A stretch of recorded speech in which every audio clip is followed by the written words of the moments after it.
De son vivant, Claude François était l'un des artistes les plus adulés de son époque. Un succès à la scène comme à la vie, puisque le chanteur a multiplié les relations et les aventures comme peu d'autres.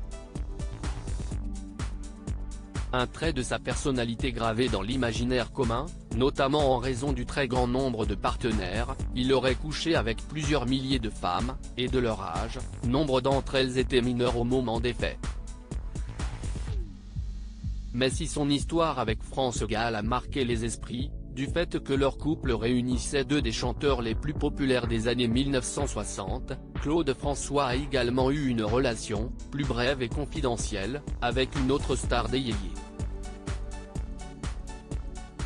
Celle-ci n'est autre qu'Annie Philippe, interprète notamment des chansons Baby Love, 1965, et J'ai tant de peine, 1965, ou encore Ticket de quai, 1966. Auparavant, la chanteuse était en couple avec Isis Kiegel, un homme à la réputation sulfureuse puisqu'il était patron de boîte de nuit mais aussi truand notoire. Dans une interview accordée à Ici Paris en 2017, Annie Philippe expliquait ce choix étonnant. Tout ce que je voulais, c'était un homme qui me protège. J'étais aussi à la recherche d'une figure paternelle, j'avais besoin d'un Pygmalion.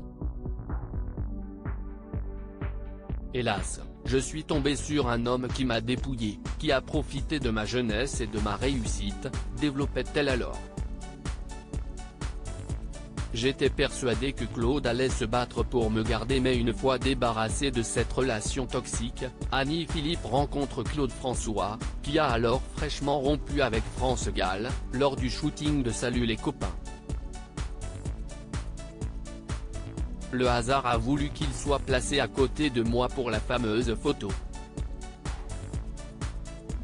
Du coup, pour sa tournée d'été en 1967, il me réclamait entre nous si est-il le coup de foudre, résume-t-elle à ce propos. Cependant, cette histoire d'amour naissante ne va pas aller bien loin. Quand Issy est venu me récupérer, j'étais persuadé que Claude allait se battre pour me garder.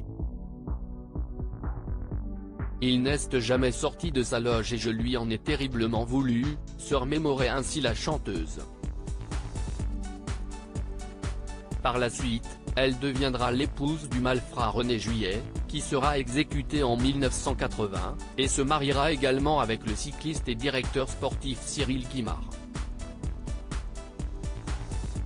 Son histoire avec Claude François est donc restée une très courte parenthèse dans sa vaste vie sentimentale.